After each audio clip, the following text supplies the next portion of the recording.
պետք է բերել։ Պարոն վարչապետ, պարզապես այս դեպքում հոռետեսությունը նաև ձեր թիմակիցների ներսում կա։ Նրանք ասում են Ադրբեջանը անգամ այս զիջումներից հետո չի ստորագրելու այս պայմանագիրը։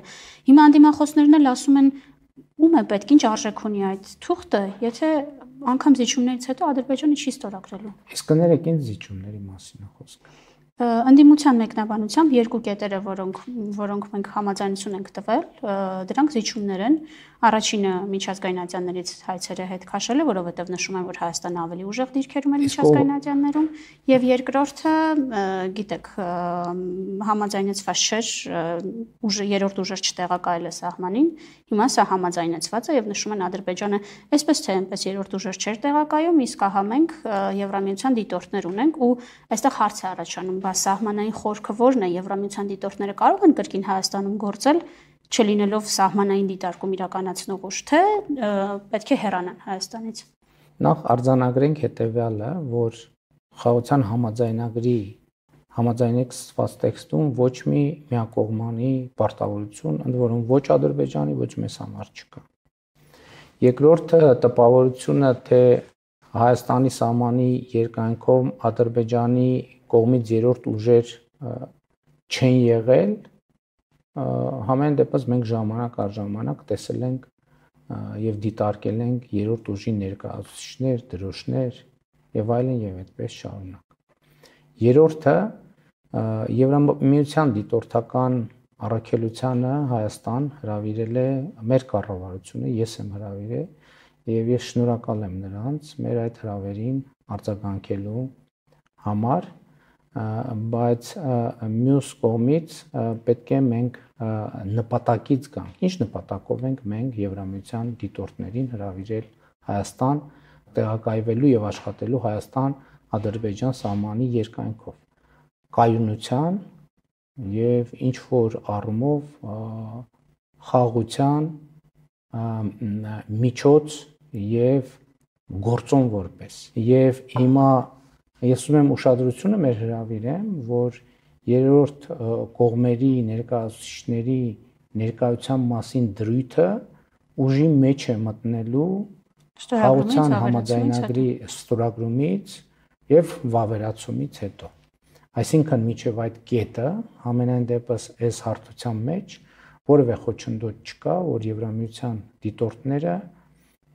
աշխատեն։ Իսկ դրանից հետո հիմա կանդրադառնամ։ Եվ նաև եկեք չմոռանանք ինչ նպատակով ենք մենք Եվրամիության դիտորդներին հրավիրել, որպես խաղաղության եւ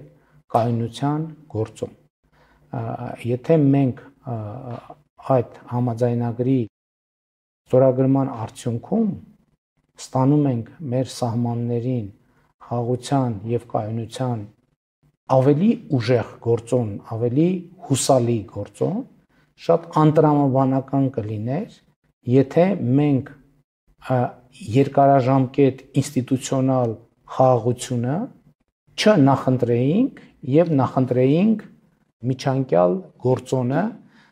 որը շատ կարեւոր գործոն է։ Այսինքն մեր նպատակը այն է, որ մեր կայունության սահմանի երկայնքով ունենանք խաղաղություն եւ կայունություն եւ երբ որ ստորագրվի խաղաղության համաձայնագիրը, մենք կունենանք այլևս ինստիտուցիոնալ խաղաղություն եւ կայունություն եւ այդ պայմաններում Եվրամիության մեր հարգելի դիտորդներին կարող ենք կամ նեղություն չտալ կամ ավելի պակաս նեղություն տալ։ Ինչ վերաբերվում է Հայաստանի Հանրապետության տարածքում նեղություն չտալը հասկացա, որ գնում են, պակաս նեղություն տալը ինչ է ենթադրում։ Ուր են գնում։ Եվրամիության դիտորդներին նեղություն չտալը ենթադրում է, որ նրանք հեռանում են երկրից։ Եվրամիության դիտորդներին նեղություն չտալը նշանակում է, որ այդ նեղության տալու անհրաժեշտությունը ըստ էության չկա, եւ երկրորդը նշանակում է, որ Հայաստանն ու Եվրամիությունը կպայմանավորվեն դիտորդական առաքելության հետագա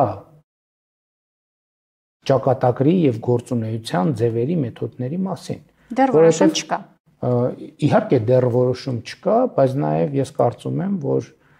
Հայաստանի Հանրապետության տարածքում դիվանագիտական կամ երրորդ երկրների կամ երրորդ կողմերի հետ մեր հարաբերությունները մեր ինքնիշխան հարաբերությունների հարց են եւ դրանք երկկողմ մակարդակում կքննարկվեն եւ լուծումներ կստանան։ Ինչ վերաբերվում է միջազգային ատյաններից հայցերի հետ քաշման,